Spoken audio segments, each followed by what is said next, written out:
नमस्कार, मी सतीश शेवाळकर आणि आपण बघत आहोत महापंचनामा न्यूज। आणि सध्या यवतमाळ वाशिम लोकसभेचे रंगसिंग फुगलेला आहे आणि इथे सर्व पक्षाचे सदस्य, कार्यकर्ते व पदाधिकारी सुद्धा उपस्थित आहेत। आणि महत्त्वाचा विषय असा आहे की संजय भाऊ देशमुख, त्यानंतर राजश्रीताई पाटील हे सुद्धा रिंगणात आहे। त्यानंतर वंचित बहुजन आघाडी यांनी डॉक्टर अनिल राठोड, समनक जनता पार्टी यांना पाठिंबा दिलेला आहे। आणि काय म्हणणं येईल सर्वांचं आपण जाणून घेऊ। सर्वप्रथम माझा असा प्रश्न आहे की जनतेने आपल्या उमेदवाराला निवडून का द्यावे? जनतेने आमच्याच उमेदवाराला याच्यासाठी निवडून द्यावे की केंद्रामध्ये गेल्या 9 वर्षापासून आम्ही स्थिर सरकार दिलं आणि ही जी निवडणूक आहे ही दिल्लीमध्ये सरकार घडवणारी निवडणूक आहे। आणि त्या दृष्टीने आम्ही आतापर्यंत केलेल्या जे काही योजना असतील जनहिताच्या, त्या सर्वांसाठी उपयोगी योजना आहेत आणि भविष्यामध्ये आम्हाला बरंच काही अजून काही करायचं आहे। आणि त्या दृष्टीनं देश घडवण्याच्या दृष्टीनं आमचं सरकार केंद्रामध्ये येणं गरजेचं आहे। आणि त्यासाठी उमेदवार बाहेरची असो अथवा मधली असो, ती महाराष्ट्रातली हे महत्त्वाची आहे, इडली मधली ती नाही आहे। आणि त्यासाठी उमेदवाराचा विचार न करता एक खासदार चांगल्या पद्धतीने इथून निवडून पाठवणे। या अगोदर पुसदचा इतिहास आहे की इथून गुलाब नबी आझादना सुद्धा आपण काश्मीरच्या माणसाला निवडून पाठवलं होतं। तर त्यापेक्षा तर वाईट परिस्थिती राजश्रीताईची असू शकत नाही। ती या जिल्ह्याची लेखबाळ आहे आणि बाजूच्या जिल्ह्याची ती सून आहे। आणि असं असताना त्या ताईला आपण निवडून दिलं पाहिजे आणि मोदीजीचे हात बळकट केले पाहिजे, असं या प्रसंगी मला सांगायचं। आता दुसरा प्रश्न, आपण आपल्यासोबत ॲडव्होकेट अनिल भाऊ ठाकूर आहेत। भाऊ, माझा प्रश्न आपल्याला असा आहे, आपल्याला मोदी सरकार हवं आहे का आणि नको तर का नको आहे? हे बघा, मी आज इथं कोणत्या पक्षाकडून आलो नाही आहे। मी एक सामान्य नागरिक, देशाचा विचार करणारा नागरिक म्हणून आलो आहे। आणि हा जो प्रश्न आहे की मोदी सरकार हवी आहे की नाही, तर मोदी सरकार तर बिलकुल नको आहे। कारण मोदी हे व्यक्तिवाद आहे। जर भाजपची सरकार हवी आहे की नाही हा जर तुम्ही प्रश्न केला असता तर मी सविस्तर उत्तर दिलं असतं। कारण मी भाजपमध्ये 25 वर्ष काम केलं आहे। आणि ज्या वेळेस मी 1986ला भाजपमध्ये प्रथम पावती फाडली, त्यावेळेस भाजपच्या विचारधारेवर आम्ही पावती फाडली। आणि आम्हाला सांगण्यात आलं प्रत्येक बौद्धिक बैठकमध्ये की भाजप ही विचारधारेची पार्टी आहे, व्यक्तिपूजक पार्टी नाही। भाजप ही एकात्म मानवतावाद आणि गांधी समाजवाद या विचाराला घेऊन चालणारी पार्टी आहे। परंतु आजची जी भाजप आहे त्याच्यात एकात्म मानववाद तर नाहीच आहे। फक्त एकाच धर्माला धरून जर तुम्ही बाकी सर्वांना शत्रू बनवत असाल तर हे एकात्म मानववाद नाही आहे। आणि गांधीवादी समाजवाद, नाथुराम गोडसेचा जयकार करणारे, पूजा करणारे आणि गांधीवादी समाजवाद, हे तर बिलकुल एक विपरीत गोष्ट आहे। त्यामुळे ही जी भाजप आहे ही मोदीची भाजप, हे मोदीची सरकार आहे, तर मोदीची सरकार आम्हाला नको आहे। जरी भाजपची असती, अटलजी अडवाणीजीची, तर बिलकुल आम्हाला ती हवी असती। आपण पुन्हा तुमच्यापर्यंत येऊ। आपल्यासोबत विश्व हिंदू परिषदेचे जिल्हा मंत्री आहेत बालाजी भाऊ कामिनवर। भाऊ, काय सांगू शकाल, भाजप सरकार, काँग्रेस सरकार? तुम्हाला डायरेक्ट प्रश्न माझा, कुठलं सरकार हवं आहे? कारण लोकशाहीसाठी कुठलं सरकार बळकट राहील? वास्तविक या देशाला स्वातंत्र्य भेटलं 1947 साली आणि 50 साठी या देशामध्ये लोकहितवादी म्हणजे लोकशाही या देशामध्ये रुजू झाली। पण परिस्थिती अशी होती की या देशातला जो बहुसंख्य समाज आहे यांची विचारधारा किंवा यांना ऐकणारं कोणीही नव्हतं। त्यावेळेस संतांच्या मार्गदर्शनाखाली 1964 साली विश्व हिंदू परिषदेची स्थापना झाली। या विश्व हिंदू परिषदेची स्थापना झाल्यानंतर आम्हाला उद्दिष्ट देण्यात आलं होतं राम मंदिर। या देशातला जो बहुसंख्य समाज आहे त्या समाजाचं जे आराध्य दैवत आहे राम मंदिर, या रामाला मुक्त करणे। आणि त्या पद्धतीनं विश्व हिंदू परिषदेनं 64 पासून कार्य सुरू केलं। राम मंदिरासाठी आम्ही अनेक आंदोलनं केली, अनेक आंदोलनं करून आम्ही गावगाव गेलो। गावगावचे ह्या देशामधला जो हिंदू समाज आहे जो विखुरलेला होता, आम्हाला गदा म्हणा पण हिंदू म्हणू नका ही ज्यांची भाषा झाली होती, त्यावेळेस आम्ही गर्व से कहो हम हिंदू आहे असा नारा दिला आणि या देशामध्ये हिंदुत्वामध्ये जनजागृती आणली। हे जनजागृती आणताना मग आम्हाला ज्यावेळेस काही राजकीय गोष्टींचा त्रास झाला त्याच वेळेस आम्ही एक नारा दिला, जो देश हित की बात करेगा, हिंदू हित की बात करेगा, वही देश पे राज करेगा। आणि त्यानंतर या देशातलं वातावरण पलटलं आणि जे आमचे मॅनिफेस्टो होते ते घेऊन जे सरकार या सत्तेत आलं, त्यानंतर मागच्या 10 वर्षात जर का तुम्ही पाहिलं असताल या देशामध्ये जे मुख्य मंदिर आहेत, जसे आपण बद्री, केदार, चारीधाम वगैरे म्हणूयात, या चारीधामाच्या यात्रेतून सरकारला कोट्यावधी रुपयाचा निधी जातो, पण या मंदिराकडे लक्ष देणारही कोणी नव्हतं. त्या ठिकाणी जाण्याच्या सुविधा नव्हत्या. पण मागच्या 10 वर्षात जर का पाहिलं तर तुम्हाला चारीधामला जायला रस्ते झालेले आहेत. आज प्रत्येक हिंदूंचे जेवढे आराध्य दैवत आहेत त्या ठिकाणी चांगल्या पद्धतीत सुधारणा होते. त्याचनंतर काशी विश्वनाथाचं जर का पाहिलं तुम्ही तर काशी विश्वनाथाचंही आज रुपडं पालटलेलं आहे. ज्या हिंदूंचं आराध्य दैवत होतं, ज्याच्यासाठी विश्व हिंदू परिषदेनं आंदोलन छेडले, त्या रामाचं राम मंदिर आज अयोध्येमध्ये उभं राहते. यानंतर आता आमचं पुढचं टार्गेट राहील मथुरा. आणि हळूहळू जर का हे सरकार सत्तेत आलं हिंदू हिताची गोष्ट करणार, तर कदाचित आम्हाला वाटते की 100% मथुरेतलं पण मंदिर आम्हाला न भांडता होऊन जाईल. बालाजीभाऊ कामिनवारनं मंदिराचे मुद्दे, धार्मिक मुद्दे बरेच सांगितले. रविभाऊ ज्ञानचंद आणि भाजपाचे आपल्या सोबत आहेत. भाऊ, सर्वात महत्वाचं विकासाचं व्हिजन मोदी सरकारचं आतापर्यंत काय होतं आणि तो पूर्ण झालं का, आणि भविष्यात काय राहील? धार्मिक मुद्दे झालेले आहे, आपण येऊ विकासाच्या मुद्द्याच्या प्रश्नावर. आज सर्वप्रथम तर आपलं अभिनंदन करतो की आपण हे एक चर्चात्मक बैठक आयोजित केलेली आहे. या चर्चेमध्ये उपस्थित सर्व मान्यवरांना सादर नमस्कार. सतीशजी, आपल्याला माहीतच आहे की 2014 पूर्वी आपला पंतप्रधान अमेरिकेत जाताना त्याला कुठली वागणूक मिळत होती? साधा तिथला कोणीही एखादा कर्मचारी त्या पंतप्रधानांना भेटायला जात नव्हता किंवा 2 मिनिटं आपण घेऊ. कंटिन्यू. यावर तुम्ही उत्तर पुन्हा द्या. नाही, यावर अनिल भाऊ 1 मिनिट. यावर उत्तर नाही, यावर उत्तर पूर्ण नाही. यावर उत्तर तुम्ही पुन्हा द्या. अनिल भाऊ, तुम्ही बोलत असताना ते ऐकून ऐका. नाही हो, पूर्ण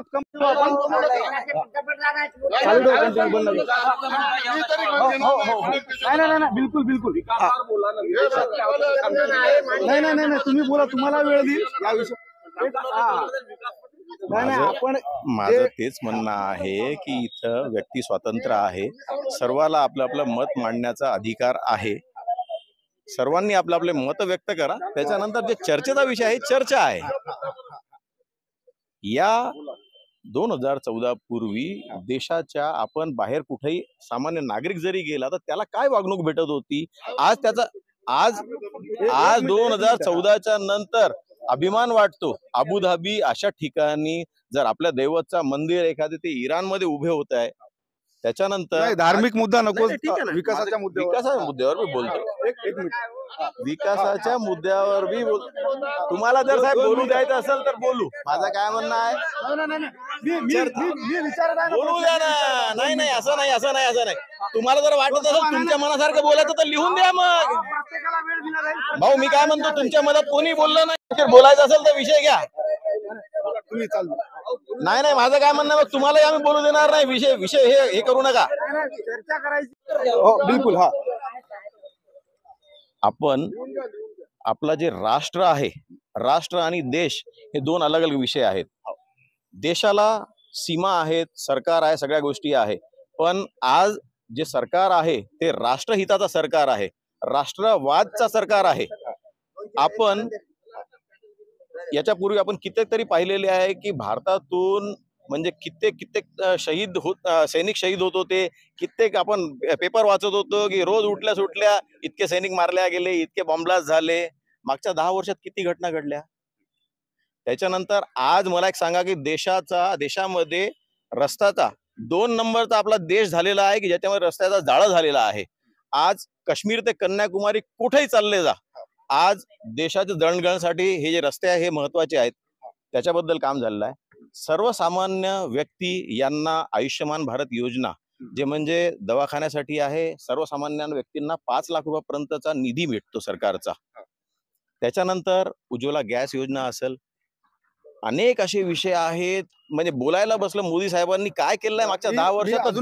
पुन्हा येतो तुमच्याकडे. आपल्यासोबत हो येतो. वंचित बहुजन आघाडीचे भालेराव सर आहेत. सर, आता दोघांचं म्हणणं ऐकलं, यावर तुम्ही काय प्रतिक्रिया देऊ शकता? मी आता विश्व हिंदू परिषद आणि बीजेपीच्या कार्यकर्त्याचं म्हणणं ऐकलं. विश्व हिंदू परिषदनी व्यवस्थित आपली मांडणी केली, कारण की ते धर्माच्या आधारावर काम करते. पण तुम्ही बीजेपीकडे जाताना विकासाच्या आधारावर प्रश्न विचारला गेला, पण बीजेपीचे कार्यकर्ते सुद्धा विकासावर न बोलता पूर्णपणे धार्मिक कार्यावरच बोलतात. हा मागील 10 वर्षाचा इतिहास आहे, किंवा त्या अगोदरही सत्तेमध्ये येण्याच्या अगोदरही बीजेपीने हेच धार्मिकच कार्ड खेळलेला आहे. धार्मिक कार्ड खेळूनच ते सत्तेमध्ये आलेले, हे जग जाहीर आहे. बरोबर आहे. प्रत्येक धर्माचा प्रत्येक नागरिकाला अभिमान असते. श्रीरामाचं मंदिर व्हायलाच पाहिजे, याच्यात काही शंका नाही आहे. पण त्याच रामाच्या मंदिराला देऊन तुम्ही धर्माला घुसवून राजकारण करणं कितपत योग्य आहे? तुम्हाला विकासात्मक प्रश्न विचारले गेले, तुमच्याकडे एकही उत्तर आहे असं नाही आहे. तुम्ही ते योजना सांगता. आता कोणती उज्ज्वला गॅस योजनेचं तुम्ही उदाहरण देता. 100 रुपयामध्ये तुम्ही गॅस महिलांच्या घरी दिला, पण भाजपावाल्यांनो तो 100 रुपयाचा गॅस आता प्रत्येक महिलेला 1100 रुपयाला विकत आणायला लागत आहे. हे कधी तुम्ही लोकांना सांगणार आहात? कधी सांगणार आहात? 100 रुपयामध्ये दिलेला गॅस तुम्ही आज 1100-1200 रुपयामध्ये आम्हाला भरून आणायला लावता. आज जर ते 100 रुपये टोटल काढलं तर लाखो रुपये तुम्ही या नागरिकाकडून, गरीब नागरिकाकडून तुम्ही उसळलेले आहात. चॉकलेट दिलं तुम्ही, जसं अंबानी साहेबांना जिओ सुरुवातीला फ्री दिलं, त्यानंतर जिओची सवय लावली. आजच्या जिओला दर महिन्याला तुम्हाला 350 रुपये महिन्याला द्यावं लागतात. तुम्ही राजकारणी आहात, धार्मिक लोक आहात की व्यावसायिक आहात, हे अजून तुमची भूमिका जगासमोर स्पष्टपणे आलेली नाही आहे. तर राजकारणी तुम्हाला तुम्ही मुळीच वाटत नाही. आज जे सत्तामध्ये लोक आहेत ते 100% एक व्यापारी वर्ग आहे आणि धर्माच्या लावार लोकांना आपापसामध्ये लढाई लावून राजकारण करणारे लोक आहेत, असं या ठिकाणी मी मानतो. चला पुन्हा मी तुमच्याकडे येतो. आपल्यासोबत बीजेपी हा धार्मिक याच्यावर राजकारण होत आहे का? यांच्याकडे विकासाची बाजू याबद्दल तुमचं काय मत आहे? सर्वांना तर आधी जय सियाराम. सगळ्यात पहिले एक मी प्रश्न विचारू शकतो की आतापर्यंत जितके पण रथी महारथी ज्येष्ठ नेते, मोठे बंधू, ज्येष्ठ कार्यकर्ते, ज्येष्ठ नेते, या सर्वांनी आपापले मुद्दे मांडले. त्यांनी यवतमाळ जिल्ह्याचा विकास वरती काय बोलले मला एवढं एकदा बोलायचं. 25 वर्षापासून भावनाताई गवळी या होत्या. 25 वर्षापासून भावनाताईंनी काय काम केलेलं आहे ह्या सर्वांना पुसतच्या कुठल्या पण कानाकोपऱ्यामध्ये जर गेलं तर याच्यानंतर आज माझी जी उद्धव बाळासाहेब ठाकरे यांचे सुद्धा जुने कार्यकर्ते आहेत, त्याच्यानंतर शिंदे गटाचे सुद्धा कार्यकर्ते आहेत बीजेपीचे, ते त्यांनी स्वतःच मान्य केलेलं आहे की भावनाताई या निष्क्रिय खासदार म्हणून त्यांना गौरवण्यात आलेला आहे. बरोबर. त्या फक्त मोदी लाटेवरती म्हणजे मोदींच्या नावाने प्रचार करून आता सुद्धा ज्या ताई आलेल्या आहेत, जयश्री ताई, त्या सुद्धा फक्त त्यांच्या प्रत्येक बॅनरवरती अबकी बार मोदी सरकार, त्यांनी असं लिहिलेलं नाही अबकी बार जयश्री की सरकार, अबकी बार शिंदे की सरकार, असं काही बोलत नाही. त्याच्यानंतर सगळ्यात पहिले आता मला असं म्हणायचं की जयश्री ताई यांचे जे मिस्टर होते, राजश्री ताई यांचे जे मिस्टर होते, राजश्री ताईंचे मिस्टर होते हेमंत पाटील, हे खासदार होते हिंगोलीचे खासदारांना तिथं विरोध कोणी केला? बीजेपी वाल्यांनी. त्यांना विरोध कोणी केला? शिंदे गटातले म्हणजे त्यांच्या स्वतःच्या कार्यकर्त्यांनी. त्यांना विरोध कोणी केला? 85,000 त्यांनी जे गट बनवलेले आहेत त्या महिलांनी, म्हणून त्यांना तिथून उमेदवारी दिलेली नकारण्यात आली.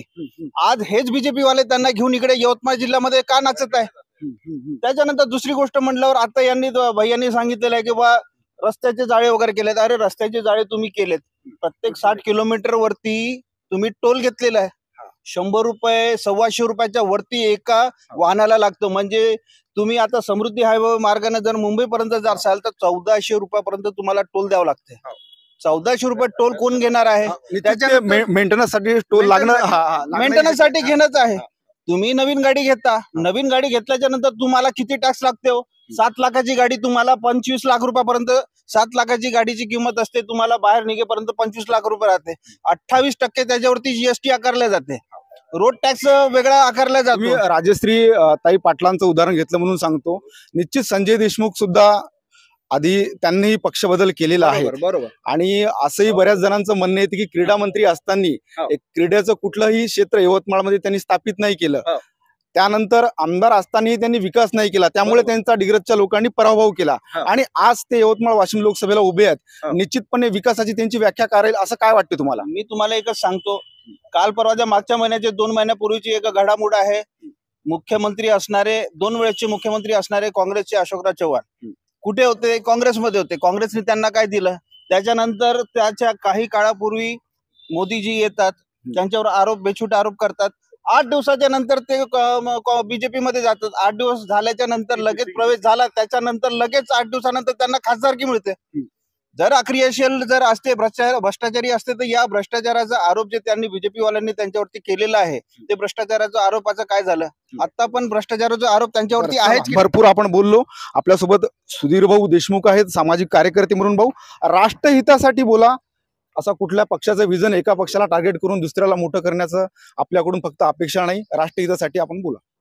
उपस्थित सर्वांना सप्रेम जय जिजाऊ, जय सियाराम. मी सर्वप्रथम आज या चर्चेमध्ये काही विकासाचे मुद्दे मांडू इच्छितो आणि 2014 पासून सत्तेमध्ये असणाऱ्या मोदी सरकारने जो काही मॅनिफेस्टो 2014ला आणला होता, 2019ला आणला, त्यावर आपण प्रामुख्याने चर्चा करूया. ह्या व्हॉट्सअप युनिव्हर्सिटीने एवढं पागल केलं देशातल्या लोकांना. अभ्यास कुठलाच नाही, वाचन कुठलंच नाही, व्हॉट्सअपवरून आलेली बातमी वाचायची आणि ती फॉरवर्ड करायची. इथे उपस्थित माझ्या सर्व बांधवांना विनंती आहे, मी सुद्धा रामाचा भक्त आहे. इथे उपस्थित रामभक्त किती रामाचं अनुकरण करतात? सत्यवादी आहेत, एक पत्नीव्रत आहेत, राष्ट्रप्रेमी आहे, जन की बात ऐकतात? नाही. रामाचं नाव घ्यायचं आणि रामाच्या अगेन्स्टच काम करायचं. रामाचा आदर्श जर घ्यायचा असेल, रामाचं नाव घेण्याचा त्यांनाच अधिकार आहे जे रामाच्या आदर्शावर चालतात. सेकंड पार्ट आम्ही बोललो नाही. मी तुमच्यासाठी सगळ्यांना शांत केलं. प्लीज, मी कोणाला विरोध करतो? मी सेकंड पार्ट 2014चा मॅनिफेस्टो काय होता? बहुत हो गई महंगाई की मार.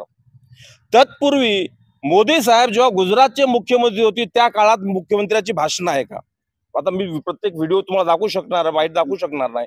या देशामध्ये जीएसटी हा काँग्रेसने आणला होता. त्याच काळात मोदी साहेबांनी जीएसटीला कडकडून विरोध केला. काँग्रेसची राजवट ही जीएसटी आणून सगळ्या कर प्रणाली बंद करून एकच कर लावणार होती, वन नेशन वन कर. तर त्यावेळेस 18% हायेस्ट कर मानणार होते. परंतु मोदी साहेबांनी या देशाचं एवढं शोषण केलं की जिथे विद्यार्थ्यांचं शिक्षण या देशातलं फुकट होत होतं, कुठल्या विद्यार्थ्यांच्या पुस्तकावर, वहीवर, खाण्याच्या वस्तूंवर, कृषी आधारित कुठल्याही गोष्टीवर जीएसटी या देशात कधी लागला नाही. हा देश कृषी प्रधान आहे. या देशातल्या शेतकऱ्यांसाठी तुम्ही जे म्हणता की आम्ही शेतकऱ्यांच्या हितासाठी काम करतो, तर मी प्रामुख्याने सांगतो, तुम्ही ज्या हिंदूच्या पोकळ गप्पा करता, या देशातला प्रत्येक शेतकरी हा सुद्धा हिंदू आहे. त्याच्या वेदना कधीही बघत नाहीत. त्यांच्या जेव्हा वेदना येतात तेव्हा तो शेतकरी असतो. कालच्या पंजाबच्या आंदोलनामध्ये 600 शेतकरी मारल्या गेलेत. इथं बसणारा प्रत्येक जण शेतकऱ्याचा पुत्र आहे. ज्या शेतकऱ्याला तुम्ही 500 रुपये देतात त्या शेतकऱ्याचे वर्षाला 18,000 रुपये तुम्ही शोषून घेतात. एक सामान्य शेतकरी 2 एकरवाला सुद्धा वर्षाला 1 लाख रुपयाचं कृषी साहित्य घेतो आणि त्यावर 18% जीएसटी लावला आणि त्या एका शेतकऱ्याकडून 18,000 रुपये वसूल करतात आणि त्या बिचाऱ्याच्या खिशात 500 रुपये टाकतात. सेकंड पार्ट 2019च्या निवडणुकीनंतर चक्की पीसिंग अँड पीसिंग. कुठं गेली चक्की पीसिंग? आपला हा शिंदे सरकार भांगत होतं. जेव्हा त्यांनी ही सत्ता सोडली आणि भाजपशी कनेक्ट झाला तर आम्हाला या महाविकास आघाडीत अजित पवारांमुळे सन्मान मिळत नाही, निधी मिळत नाही. अरे लाजा वाटू द्या, सत्य बोलायला स्वीकारा. 2024च्या निवडणुकीमध्ये तुम्ही त्याच माणसाला सोबत घेऊन येतात की ज्या माणसाने महाविकास आघाडीत असताना तुम्हाला कुठलंही निधी मिळू दिला नाही. चक्की पीसिंग अँड पीसिंग म्हणून 4 दिवस मोदी साहेबांनी सांगितलं की 70,000 करोड का वॉशिंग मशीन आहे तुमच्याकडे सगळे भ्रष्टाचारी लोक. पुन्हा निश्चित तुमच्याकडे. आज अजित पवारांकडे सुद्धा तुमचं अर्थ खातं आहे आणि आज अजित पवार तुम्हाला चालवायला लागल्या. त्यामुळे आपण काय बोलतो, काय सांगतो याचा विचार करा आणि खऱ्या आधारावर. निश्चित भाऊ, ओम भाऊ यांच्या पुन्हा एकदा आपण अनिल भाऊकडे येऊ. काय सांगू शकाल? सगळ्यांची प्रश्न तुम्ही उत्तर ऐकलीत, यावर काय बोलू शकाल? नाही, आतापर्यंत जे मतं मांडली गेली त्याच्यात रवी घनचंदानी यांनी मांडलं. तुम्ही विदेशातला मुद्दा काढला होता. विदेशातला मुद्दा असा होता पहिला, यांनी म्हटलं की 2014 पूर्वी भारताच्या पंतप्रधानांना विदेशात महत्व नव्हता, सन्मान नव्हता. ते एकदम चुकीचं आहे. पहिल्यांदा जेव्हा नेहरूजी अमेरिकेला गेले तर 30 किलोमीटरची रांग होती त्यांच्या स्वागतासाठी अमेरिकन जनतेची आणि नेत्यांची. त्यानंतर शेवटचे मधात तर इंदिरा गांधी वगैरे, इंदिरा गांधी सारखी प्रधानमंत्री कुठं झाली? भाजपमध्येही नाही झाली आणि काँग्रेसमध्येही नाही झाली. त्याने अमेरिकेच्या विरुद्ध जाऊन पाकिस्तान सोबत युद्ध केला, पाकिस्तानचे 2 तुकडे केले आणि बांगलादेशचा निर्माण केला. आणि 26 पोस्ट चिन्ह तुमचे 4 वर्षापासून ताब्यात ठेवलेले आहेत. तुम्ही इकडे पाकिस्तानला डोळे दाखवता आणि चीन समोर मान खाली घालता. मध्ये 12 मिनिट टाळ्या वाजल्या मनमोहन सिंग, मनमोहन सिंग सगळेच प्रधानमंत्रीला सन्मान भेटलाय. तर हा मुद्दा नाही आहे. पण थोडस मला राजश्री ताई पाटील हे हिंगोलीच्या आहेत आणि इथं बऱ्याच लोकांचं म्हणणं आहे की बुवा आयात केलेल्या उमेदवार आहेत आणि ते विकास करतील का असा प्रश्न येतो. आणि लोक सांगत आहे की त्यांना एवढे बचत गट उघडले आणि जनसंपर्क चांगला आहे. याबद्दल तुम्ही काय सांगू शकाल? एक बघा, आता राजश्रीताई पाटील आणि संजय देशमुख हे 2 उमेदवार आहेत. आता संजय देशमुख वाईट आहे की बरं आहे हे आपण पाहिलं तरी दिग्रसला. त्याने काय केलं आणि काय नाही केलं ते तरी आपल्या डोळ्यासमोर आहेत. त्याने 4 शाळा उघडल्या की नाही उघडल्या ते आपल्या डोळ्यासमोर आहेत.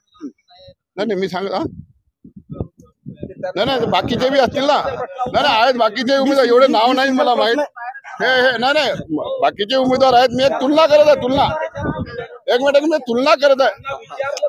अरे मी तुलना करत आहे. मी उमेदवारांचा नाही सांगत आहे. माझं एक बरोबर आहे की नाही उमेदवारी. माझं म्हणणं फक्त एवढंच आहे की हेमंत पाटील आणि राजश्री पाटील यांचा कार्यक्षेत्र हिंगोली होता. त्यामुळे इथल्या जनतेला माहितच नाही की ते कर्तव्यगार आहे की नाही आहे. पण आम्ही जे ऐकतो ते असं ऐकतो की ते जिल्हा परिषद मध्ये हरल्या, विधानसभेलाही हरल्या आणि कुठलीही निवडणूक त्यांनी जिंकली नाही. त्यांचे जे मिस्टर आहेत पतिदेव हेमंत पाटील, त्यांना तिथं तिकीट नाकारण्यात आलं. परंतु ते मोहापायी एकनाथरावजी शिंदे यांनी, ज्या भावना गोळी यांनी सर्व 12 खासदार घेऊन शिवसेना फोडून एकनाथ शिंदेवर विश्वास ठेवून पक्षांतर केलं आणि 25 वर्षे खासदार राहिलेली ती बाई आज प्रत्येक गावात भावना गोळीचे 5 तरी माणसं ओळखीचे आहेत. 1-2 माणसाचं तरी त्याने काम केलेलं आहे. सगळ्यांचं केलं नसेल तर त्या बाईला डावलून यांना तिकीट देणं हे लॉजिकच कोणाच्या लक्षात येत नाही. लॉजिक लक्षात नाही आलं. पण ताईंनाच खरंच जर का तिकीट दिलं असतं, भावना ताईंना, तर तुमचं समर्थन असतं का? भावना ताईला तिकीट दिलं असतं तर मी एक सामान्य माणूस आहे. मी मतदान माझ्या विवेक बुद्धीनं करणार आहे, सद्विवेक बुद्धीनं. मी कोणाच्या प्रभावाखाली करणार नाही. पण मी तुलना केली असती की संजय देशमुख आणि भावना ताई, आता यांच्यात कोण बरोबर कोण चूक. कारण भावना ताईवर सुद्धा मोदीजींनीच ईडी लावली होती. तर का लावली होती आणि नंतर त्यांना का घेतलं, असे अनेक मुद्दे आहेत. मग विचार करून आपण मतदान केलं असतं. तर मतदान मी कोणाला केलं असतं हा मुद्दा महत्वाचा नाहीये. कोणत्याही पक्ष असतो. मी आता बघा एक आणलं हे पक्षांतर बंदी कायदा 1995 झाला होता. त्यानंतर अद्यापपर्यंत झाला नाही. परंतु आजच्या निवडणुकीत जर भारतीय जनता पार्टी हे राष्ट्रहितवादी पार्टी आहे, देशभक्त पार्टी आहे, याला लोकतंत्र वाचवायचं आहे, तर यांच्या एजेंडामध्ये यापुढे कोणताही आमदार खासदार 1 असो की 2/3 असो की कोणी असो तो पक्षांतर करणार नाही. तो राजीनामा देऊन पुन्हा निवडणूक लढवून दुसऱ्या पक्षात जाणार नाही. असा कायदा असा एजेंड्यामध्ये का नाही आहे? मग ह्याच लोकांनी पक्ष फोडला आहे. 50 कोटी रुपये देऊन आमदार फुटत आहेत. आज मी तुम्हाला सांगतो एक सुधीर भाऊ, एक महत्वाचा मुद्दा. माझी वेदना आहे की या देशाचा लोकतंत्र धोक्यात आहे. काल निवडणूक झाली भाऊ, 50% किंवा 52%वर मतदान झालं नाही. का बरं जनतेमध्ये नैराश्य आहे? स्वतः मोदीजींनी आवाहन केलं, निवडणूक आयोग आवाहन करत आहे मतदान करा, पण लोक मतदानाला जात नाही. कारण लोकांना माहित आहे आम्ही याला निवडून दिलं किंवा त्याला निवडून दिलं, उद्या जर महाविकास आघाडीचा पंतप्रधान झाला, याच भाजपमधले लोक फुटून पैसे घेऊन तिकडे जातील, 100% जातील. मी तुमच्याकडचा प्रश्न आणि अनिल भाऊंचा प्रश्न, सुधीर भाऊंचा जो प्रश्न आहे सगळ्यात महत्वाचा, जे काही चक्की पिसिंग हा एक सुद्धा महत्वाचा प्रश्न आहे आणि उर्वरित प्रश्न तुम्ही लिहिलेले आहे. काय उत्तर देऊ शकाल या ठिकाणी? मी आता जे काही मान्यवर बोलले हे माझ्यापेक्षा सगळे मोठे आहेत, राजकारणामध्ये सुद्धा मला वरिष्ठ आहेत, परंतु योग्य खरं जे आहे ते बोललंच पाहिजे माणसानं. या ठिकाणी धर्म नावाचा एक विषय होता सर्वात अगोदर आलेला, की धर्म धर्म धर्म करून हे भाजप करत असते. तर धर्म या गोष्टीला समजून घेताना माणसानं थोडंसं सत्सद्विवेक बुद्धीनं विचार केला पाहिजे की धर्म म्हणजे काय. धर्म म्हणजे माणसाने माणसाशी माणसासारखं वागणं म्हणजे धर्म, आणि याच्या विरुद्ध जे कोणी वागतात तो अधर्म. हे यदायदाई धर्मशय. त्यावेळेला कुठला धर्म नव्हता. महाभारत 5000 वर्षापूर्वी झालं, त्यावेळेला हिंदू मुस्लिम शीख ईसाई कुठलाच धर्म नव्हता. तर चांगले वागणारे म्हणजे धर्मानं वागणारे आणि वाईट वागणारे म्हणजे अधर्मानं वागणारे. हे पहिल्यांदा कन्सेप्ट क्लिअर केली पाहिजे. धर्म म्हणजे हिंदू नाही. नंबर 2चा विषय असा आहे, नंबर 2चा विषय असा आहे की सिलेंडर या विषयावर चर्चा झाली. तर या ठिकाणी जेव्हा 2014च्या अगोदर काँग्रेस राष्ट्र यांचं सरकार होतं, तर त्यावेळेला घरचा करता माणूस हा दर महिन्याला 10 ते 12 दिवस त्याचे सिलेंडर या विषयावरच जायचे. कुठे भेटेल सिलेंडर, काय करावं लागेल, मित्राकडून भेटेल का, तहसीलदाराला फोन लावावा लागेल का, या पद्धती. आणि लांबच्या लांब लाईन राहायच्या. माझं बोलणं होऊ द्या, तुम्हाला बोलायला वेळ भेटेल. आम्ही 33% आरक्षण दिले महिलाला, अडचण नसावी. त्यानंतरचा विषय आहे की टोलचा. आता माझ्या विद्वान मित्रांनी सांगितलं, तुम्ही कंटिन्यू घ्या. माझ्या विद्वान मित्रांनी सांगितलं की टोल खूप लागत आहेत. अहो मला एक सांगा, त्यांच्या काळामध्ये अशी परिस्थिती होती की रस्ते खराब आहे म्हणून ते गाड्या बदलायचे. आपल्याला रस्ता खराब आहे तर आपण काय केलं पाहिजे, भारीची गाडी घेतली पाहिजे, हे त्यांची कन्सेप्ट होती. पण जनसामान्याला त्या रस्त्यानं जाता आलं पाहिजे. यवतमाळला जाताना आम्हाला कमीत कमी 3.5 ते 4 तास लागायचे. आज आम्ही 1.5 तासात यवतमाळ चाललो. नागपूर जाताना अख्खी रात्र आमची जायची. आणि आज आम्ही केवळ चांगली गाडी असेल तर 3 तासामध्ये नागपूर चाललो. कनेक्टिव्हिटी हे राष्ट्रासाठी महत्वाची असते आणि कनेक्टिव्हिटीने माणसाची प्रगती होत असते. एवढं साधं डोक्यात माणसानं घेतलं पाहिजे आणि ती कनेक्टिव्हिटी होत आहे. आणि टोल हा काय आम्हीच आणला नाही, टोल याच्या अगोदर सुद्धा होता. टोलची कन्सेप्ट अगोदरच होती आणि ती ऍज इट इज आम्ही राबवली, त्यात काही वाईट नाही. त्यानंतर सांगितलं की गुजरात में मोदीजी बोलते थे की महंगाई हटाना है वगैरे वगैरे. अहो ठीक आहे, मला एक सांगा, एवढ्या मोठ्या कोरोनामध्ये आपण साधं एखाद्या घरावर संकट आलं तर त्यातून कमीत कमी 10-10 वर्ष आपल्याला उभरायला लागतात. कोरोनासारख्या संकटामध्ये आम्ही कित्येक वर्षांना मागं गेलेलो जाऊ शकलो असतो. परंतु त्या परिस्थितीमध्ये पाठीचा मनका आणि पाठीचा कणा मजबूत असणारे नरेंद्रजी मोदी यांनी प्रसंगी काय केलं असेल याचा विचार नाही, परंतु 2 वर्षामध्ये देशाला पूर्ववत परिस्थितीमध्ये आणलं आणि हे खूप मोलाचं काम त्यांनी केलं. आणि हे करत असताना महागाई कशाची, पेट्रोलमध्ये ऑइल बॉन्ड बद्दल कोणाला माहित आहे? ऑइल बॉन्डची चौकशी करा. ऑइल बॉन्डचं जे पातक आहे ते मी काँग्रेसच्या माथी मारतो. त्यांनी काय केलं, त्यांना माहित होतं की आमचं सरकार पुन्हा येणार नाही, त्यामुळे आवाच्या सव्वा भाव देऊन त्यांनी कंपन्यांना सांगितलं की तुम्ही भाव कमी ठेवा आणि तुम्हाला आम्ही नंतर पैसे 18% 20% वापस देऊ. Is called as oil bond. आणि ऑइल बॉन्डच्या माध्यमातून त्यांनी आमची फसवणूक केली. नक्कीच मी पुन्हा येतो आपल्यासोबत. आपल्याकडे पाहुणे आहेत, हरिभाऊ राठोड. हो बसपा, हो लवकर हो या उभी राहा. हो आपला परिचय द्या आणि आपल्याला आपला परिचय द्या आणि तुमचं विकासाचं विजन काय असेल आणि काय म्हणून आपल्याला निवडून द्यायचं. सर्व पत्रकार बंधूंना व आलेले सर्व सामाजिक कार्यकर्ते व राजकीय नेते सप्रेम नमस्कार. जय शिवालाल, जय भीम, जय संविधान. आदरणीय हरिभाऊ राठोड माजी खासदार BSP कडून उभे आहेत, बहुजन समाजवादी पार्टीकडून. त्यांच्याकडून मी प्रतिनिधी म्हणून आणि मी एक भारतीय बंजारा क्रांती दलाचा महाराष्ट्राचा प्रदेश अध्यक्ष असल्यामुळे माझा पाठिंबा त्यांना आहे. आणि विकासाचा मुद्दा आता आपण इथे पाहतोय आणि बघतोय पण डोळ्यांनी. लहान लहान मुलांना पण माहित आहे की सध्या महाराष्ट्रातच नाही तर भारतात विकास काय आहे. रोज टीव्हीवर बघतात, युट्यूबवर बघतात, तर विकास तर कुठेच दिसत नाही.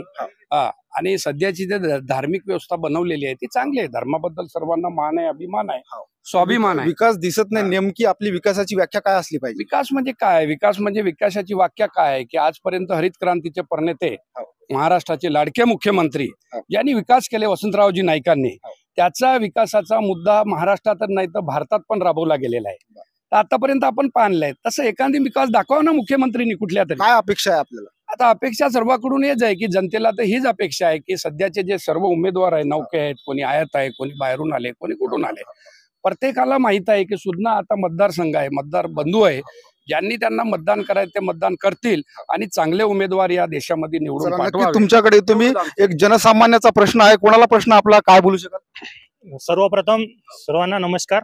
मी सर्वसामान्य आहे. माझा कोणत्याही पक्षाची काही घेणं देणं नाही. माझं नाव अजय विष्णू खडदे आहे. मी पुसद येथील नागरिक असून इथे बसलेल्या सगळ्या नेत्यांना माझा एक प्रश्न आहे की आपण या ठिकाणी पुसद विधानसभेमध्ये बसलेले आहोत आणि चर्चा चालू आहे लोकसभा इलेक्शनची. जाती धर्म हे सगळ्याला प्रत्येकाला आहे आणि प्रत्येकाला त्याच्या जातीचा अभिमान असला पाहिजे, ठीक आहे. पण विकास हा सर्वात मोठा मुद्दा असला पाहिजे. ज्या पुसदमध्ये आपण बसून आहोत या ठिकाणी, इतिहासात 1952 मध्ये ही विधानसभा तयार झाली आणि तेव्हापासून आतापर्यंत राष्ट्रीय काँग्रेसची इथे आमदार आहेत आणि त्यानंतर राष्ट्रवादी काँग्रेसचे.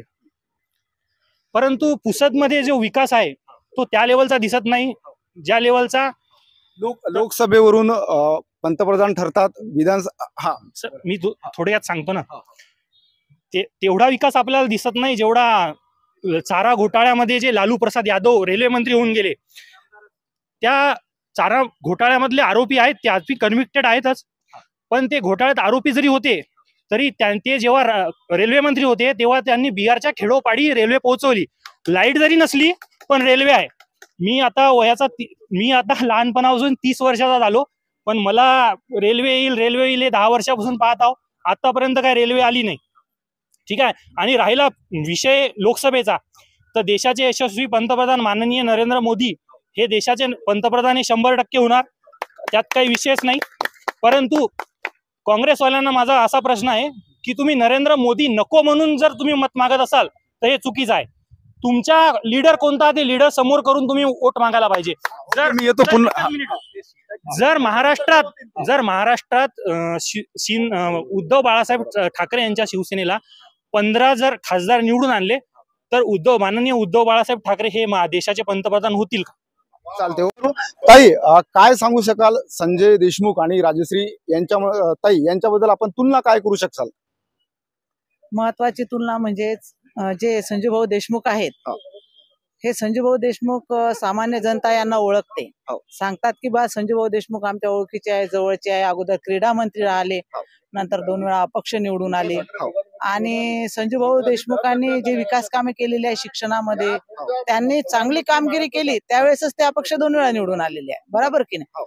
आता आपल्या खासदार भावनाताई गवळी होत्या इतक्या वर्ष, परंतु त्यांना अजून कोणी म्हणजे त्यांनी बेरोजगारीचा कधी प्रश्न झाला का?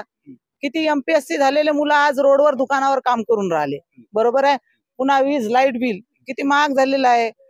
गॅस सिलेंडर, आता हे यांनी सांगितलं आम्हाला गॅस सिलेंडर काय आम्हाला 100 रुपयात उधारीत दिलेला आहे हो. 1200 1300 रुपये द्यावं लागून राहिले.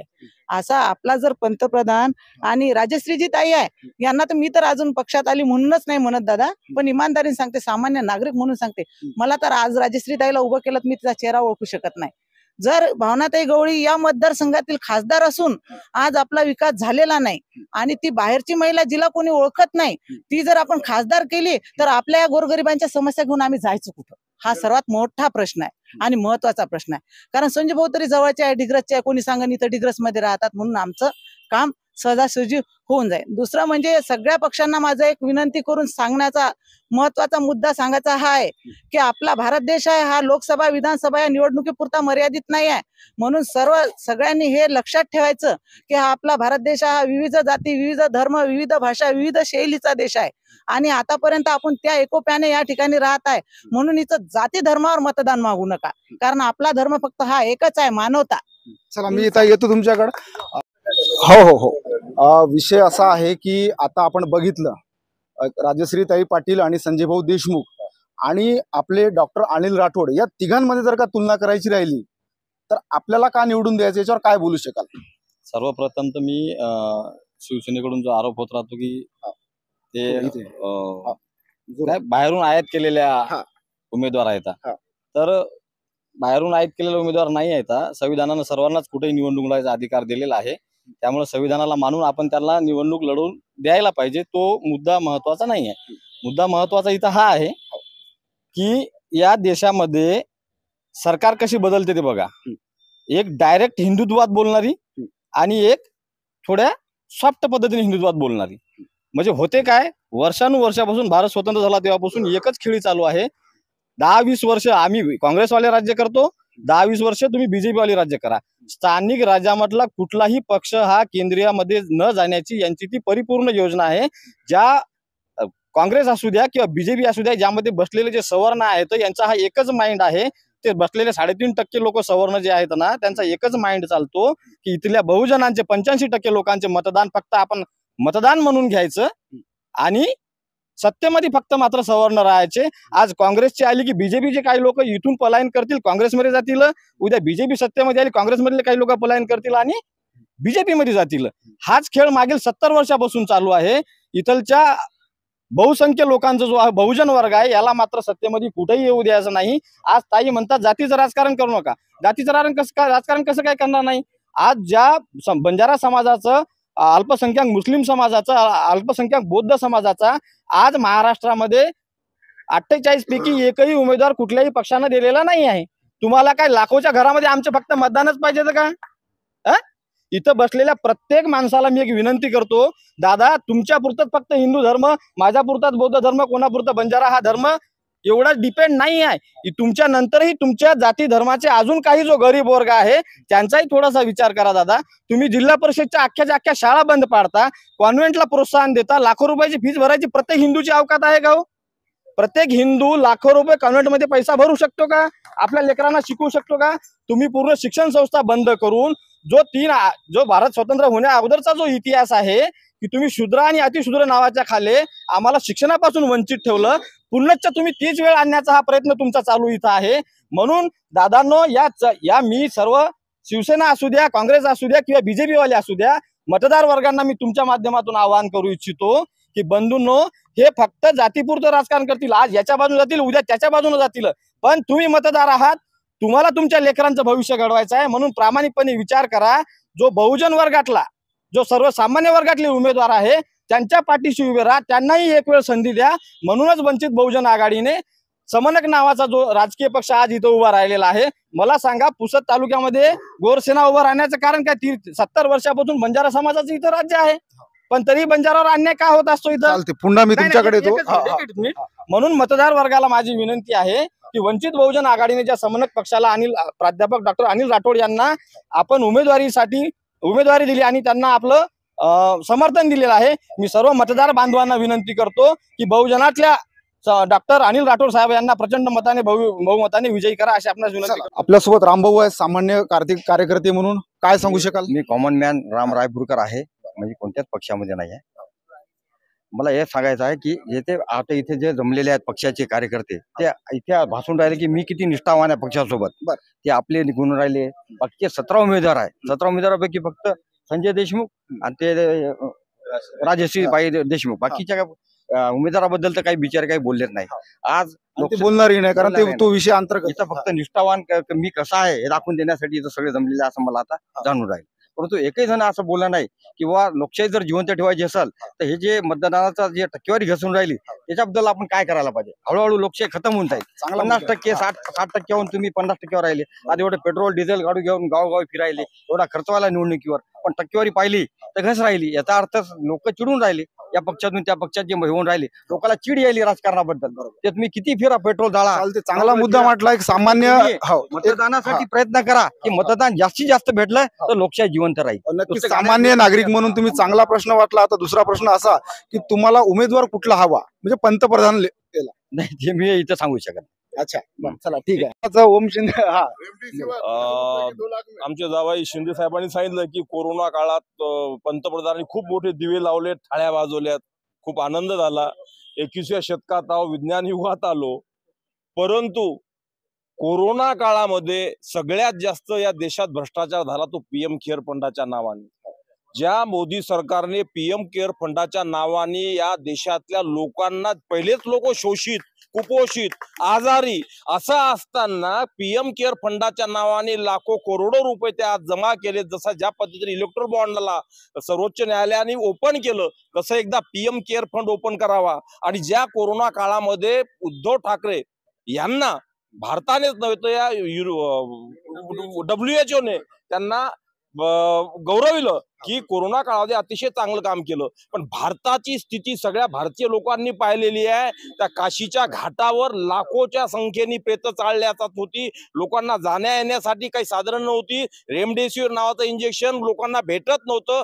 गरीब लोकांवर अन्याय झालाय का रात्रीतून यांच्या डोक्यात येते, यांची कल्पना मूर्त स्वरूपात येते बंद. आणि अशा पद्धतीने या देशाला सगळ्यात जास्त जर कोणी लुटला असेल तर या गेल्या 70 वर्षात या मोदी सरकारने, मोदी गव्हर्नमेंट या देशाला लुटलं. त्यामुळे मोदी सरकारच्या समर्थनार्थ बसणाऱ्या लोकांनी वास्तवता स्वीकारावी, सत्यता स्वीकारावी. उगाच त्या पक्षाचे पदाधिकारी आहे म्हणून खोट्याच्या पाठीशी उभं राहू नये अशी माझी त्यांना कळकळीची विनंती आहे. चालेल, बसूनच बोला. आणि शिंदे साहेबांचं म्हणणं आहे काँग्रेसच्या काळातही टोल वसुली होत होती, काय सांगू शकाल? टोल वसुली होती, पण 60 किलोमीटर पर्यंत टोल वसुली होत नव्हती ना. किलोमीटरच्या हिशोबाने होतं. 200 किलोमीटरच्या नंतर एक टोल राहायचा.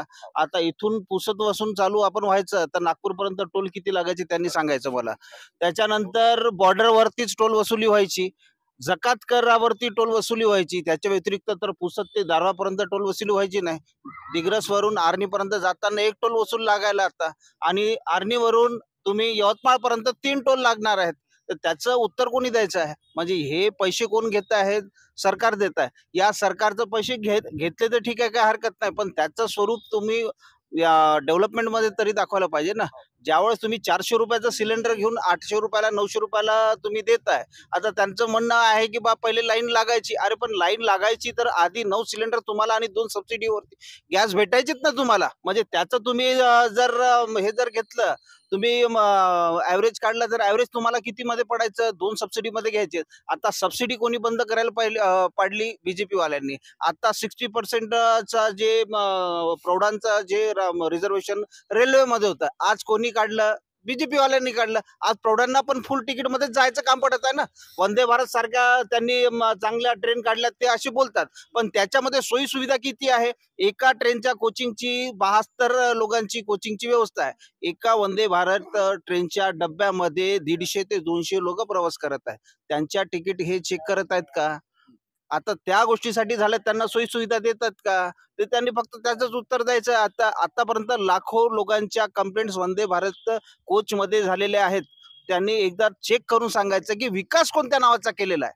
फक्त दिखाव्यासाठी केलेला आहे की फक्त कामापुरता केलेला आहे? यांनी दाखवायचं आहे. काँग्रेसच्या तुलनेत त्यांचा विकास 0% आहे असं माझं म्हणणं आहे. हो, आपल्यासोबत काय वाटते आपल्याला, कोण निवडून येणार? थोडीशी प्रस्तावना करू का? 2014च्या इलेक्शन पेक्षा आणि 2019च्या लोकसभेच्या इलेक्शन ही वेगळी परिस्थिती आहे. कारण बाळासाहेबाच्या नंतर जे इलेक्शन झाले लोकसभेचे, बाळासाहेबांसोबत प्रमोद महाजन, मुंडे साहेब यांचं जे सूत्र ठरलं होतं की भाजपा हा केंद्रामध्ये मोठा भाऊ आणि राज्यामध्ये शिवसेना मोठा भाऊ. आणि लोकसभेमध्ये 2014ला आम्ही मोठा भाऊ म्हणून भाजपासोबत होतो आणि 19ला सुद्धा भाजपासोबत होतो. पण आज अशी विचित्र परिस्थिती आहे, आम्ही मोदी साहेबांची साथ का सोडली? 2014ला आम्मी या देशामध्ये असं परिवर्तन केलं, काँग्रेसची सत्ता उलटून टाकली पूर्ण अर्थानं आणि मोदी साहेबाला पंतप्रधान त्या ठिकाणी केलं. 283 खासदार निवडून. पंतप्रधान साहेबांनी काय केलं? पहिल्यांदा न परवानगी घेता पाकिस्तानामध्ये जाऊन उतरले, त्या ठिकाणी पाहुणचार घेतला. त्याच्याबद्दल आपल्या सरकारला 5 लाख रुपये हवाई स्पेस वापरल्याचा दंड झाला. आणि तेव्हापासून आमचं त्यांच्याबद्दलचं जे असलेलं मत आहे की विकासाप्रती नाही आहे, ते केवळ राजकारण करतात. त्याच्यानंतर 2016 मध्ये नोटबंदी केली. नोटबंदीचे वेगवेगळे कारण दिले. आज या ठिकाणी जर कोणताही विकास त्या राष्ट्राला करायचा आहे, 3 गोष्टी महत्वाच्या आहे.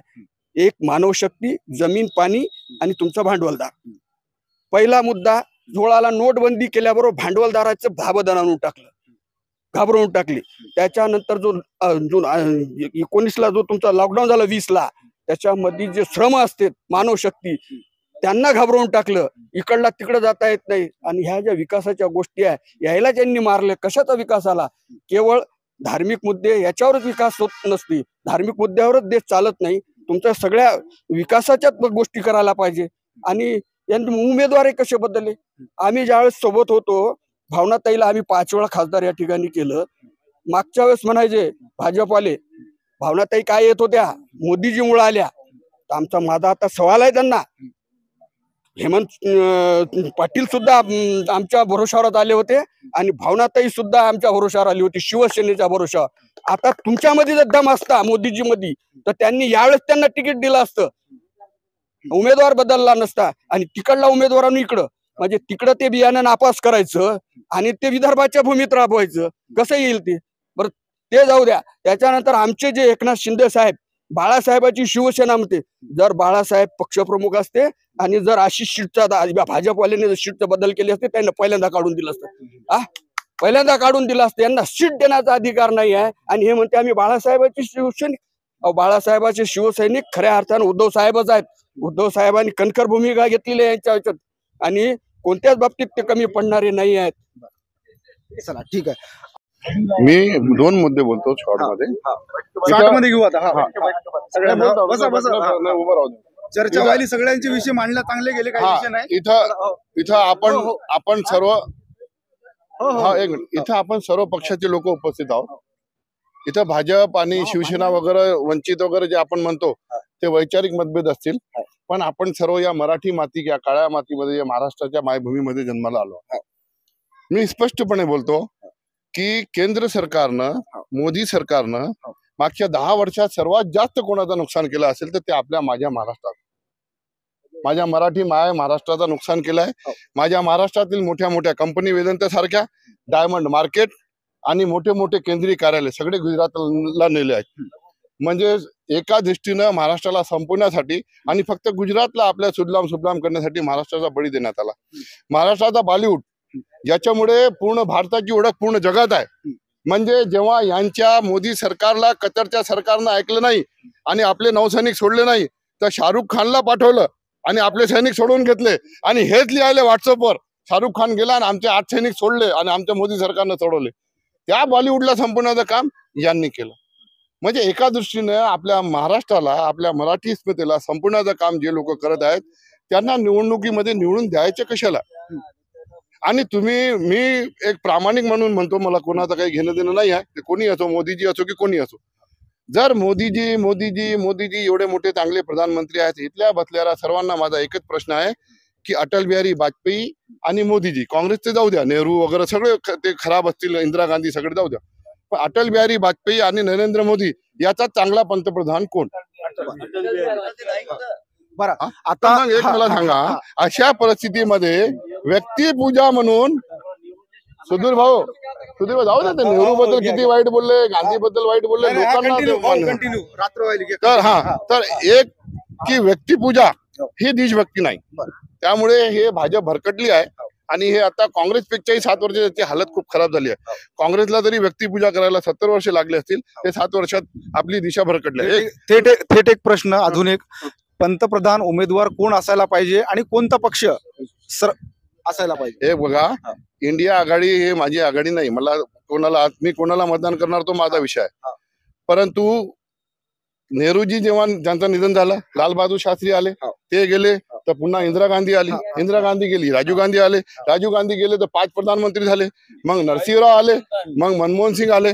तर प्रधानमंत्री हा कोण? आता मनमोहन सिंग 1995 मध्ये हा देश बुडाला होता.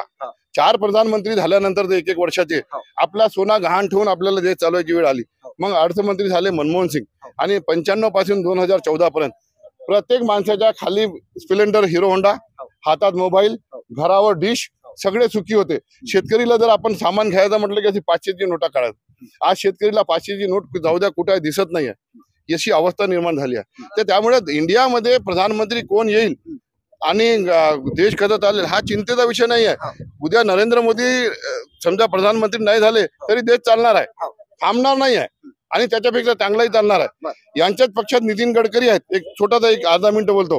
2004ला त्यांची गांधी चौकात आम्ही सभा घेतली होती, मी घेतली होती स्वतः, आणि गांधी चौकापासून आंबेडकर चौकापर्यंत लोक होते, फुल पब्लिक होते. आणि उद्या ते नितीन गडकरी आले, त्याला शिवाजी शाळेमध्ये सभा ठेवली. यांची सत्ता अजून अवस्था पहा. आम्ही विरोधात होतो 2004 मध्ये, पण आमची सभा गांधी चौकापासून आंबेडकर चौकापर्यंत फुल होती रस्ता.